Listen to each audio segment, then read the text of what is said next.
sense of optimism that there can be an opportunity that works for everyone, not just to get by, but to get ahead. And the idea that freedom really means something. Not the freedom of government to be in your bedroom or exam room, but the freedom for you to make choices about yourself. Now look, we all know who Donald Trump is. He's told us, and as Maya Angelou said, believe him when he told you that. His first inaugural address talked about American carnage. And then he spent 4 years trying to maybe do that. Senator Vance tonight made it clear he will stand with Donald Trump's agenda. He will continue to push down that road. Excuse me. Kamala Harris gives us a different option. Now, I'll have to tell you, I'm going to be careful about the quotes, but there's one that Senator Vance said that does resonate with me. He said, Donald Trump makes the people I care about afraid. A lot of America feels that way. We don't need to be afraid. Franklin Roosevelt was right. All we have to fear is fear itself. Kamala Harris is bringing us a new way forward. She's bringing us a politics of joy. She's bringing real solutions for the middle class, and she's centering you at the heart of that. All the while asking everyone, join this movement, make your voices heard. Let's look for a new day where everybody gets that opportunity and everybody gets a chance to thrive. I humbly ask for your vote on November 5th for Kamala Harris. Governor Walz, thank you. Senator Vance, your closing statement.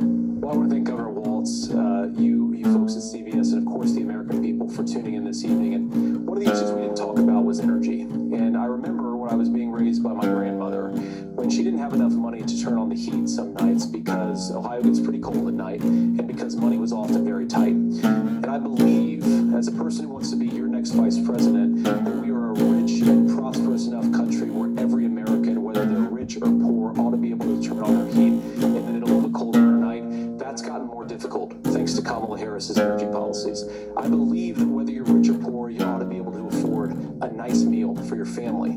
That's gotten harder because of Kamala Harris's policies. I believe that whether you're rich or poor, you ought to be able to afford to buy a house. You ought to be able to live in safe neighborhoods. You ought to not have your communities flooded with fentanyl. And that too has gotten harder with Kamala because of Kamala Harris's policies. Now, I've been in politics long enough to do what Kamala Harris does when she stands before the American people and says that on day one, she's going to work on all these challenges I just listed. She's been the vice president for 3.5 years. Day one was 1,400 days ago, and her policies have made these problems worse. Now, I believe that we have the most beautiful country in the world. I meet people on the campaign trail who can't afford food, but have the grace and generosity to ask me how I'm doing and to tell me they're praying for my family. What that has taught me is that we have the greatest country, the most beautiful country, the most incredible people anywhere in the world.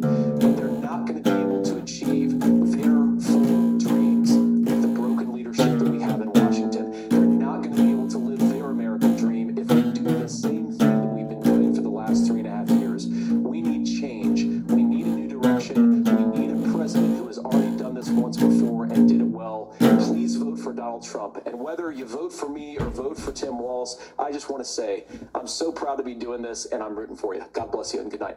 Senator Vance, thank you. And thank you both for participating in the only vice presidential debate of this election cycle.